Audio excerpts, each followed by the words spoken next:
था। मैं आप लोगों को एक बहुत ही ज्वलनशील मुद्दे पर बात करना चाहता हूँ कि जो हमारे इन्वायरमेंट है तो लगातार प्रदूषण बढ़ रहा है।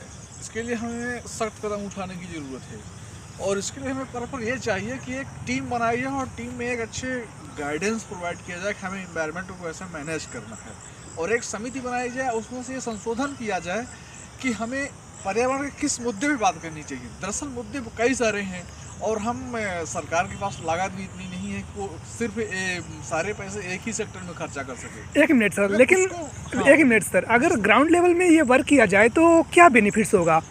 सर मैं अगर ग्राउंड लेवल की बात करूँ तो किसी भी चीज़ की शुरुआत ग्राउंड लेवल से ही होनी चाहिए, क्योंकि ground level is a very simple level. तो वहाँ पर हम कई सारे लोगों को गैदरिंग कर सकते हैं और उनसे चर्चा कर सकते हैं और किसी भी चीज़ की सफलता के लिए मायने सिर्फ ओनली फॉर रिस्पॉन्सिबिलिटी अधिकारी या कर्मचारी की नहीं बननी चाहिए। ओके, इसीलिए कहते हैं कि एक टीम बिल्ड करनी चाहिए, है ना? अगर छोटे छोटे ग्रुप में उसको बांट देंगे तो अपने आप थोड़ा सा सुधार आएगा। यही कहना है सर आपका? सर और मेरा ये भी क्या मैं आपको एक सुझाव देना चाहूँगा सर कि सर किसी भी सेक्टर की सफलता के लिए ग्रामीण स्तर की परिवेश की भागीदारी बहुत मायने रखती है। क्योंकि आपने अगर महात्मा जी गांधी की बात करता हूँ तो रूरल डेवलपमेंट की क्यों बात करते हो? दरअसल वो एक अच्छे ग्रामीण परिवेश से थे और ग्रामीण में क्या समस्या है हम और आप दोनों जानते हैं। Yes, we can. मेरा ग्रामीण क्षेत्र से जुड़ा हुआ We can understand because of nowadays some people are very interesting to explore the all about own thoughts. Okay, that is why very important nowadays. Okay, some people are interested to read about in environment. Okay, and different types and different books available in the market. Okay, yes, yeah, continue. तो sir ये मैं कहना चाहता हूँ कि environment के लिए आप प्रॉपर वृक्षारोपण का प्लानिंग सेट करें। उसमें से आप मैंने कई सारे देखा है कि वृक्षारोपण करके चले गए हैं ना, तो उसकी साल भर में केयरिंग की कि आप मुझे खाद पानी, तो भाई किसी भी चीज़ की सफलता के लिए सिर्फ उसको आप स्टार्ट ही कर देना मायने नहीं रखता है।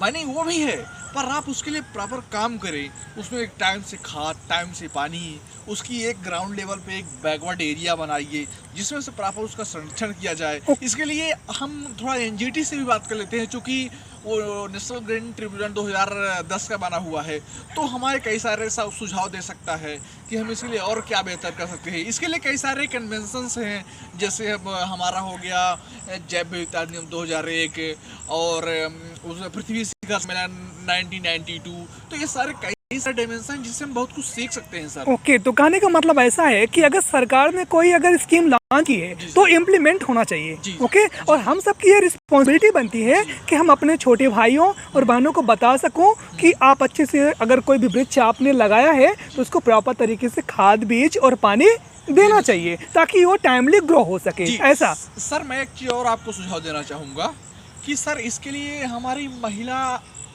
जो अधिकारी है, कर्मचारी है, वो अच्छा भूमिका निभा सकती है।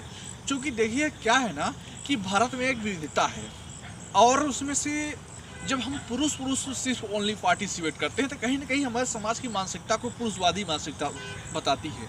मगर हमारे इसी समाज में अगर किसी महिला का भागीदारी हो जाती है तो सर कोई भी कार्यक्रम बड़े स्तर पर चलने लगता है। Okay, that is why I give the definition of the yes. Okay sir 1 minute. उसमें से क्या होता है सर कि उसमें से जब काफ़ी भागीदारी होती है तो उन लोग मतलब एक चीज़ बहुत कम समय में और बहुत अच्छे एक्यूरेसी के साथ समाप्त हो जाता है। Okay, that is why I give the definition of the motivation. Okay, when I work in the ground level, okay, another person will see, okay, as a teach कि when he can work definitely we can do जी, that is why।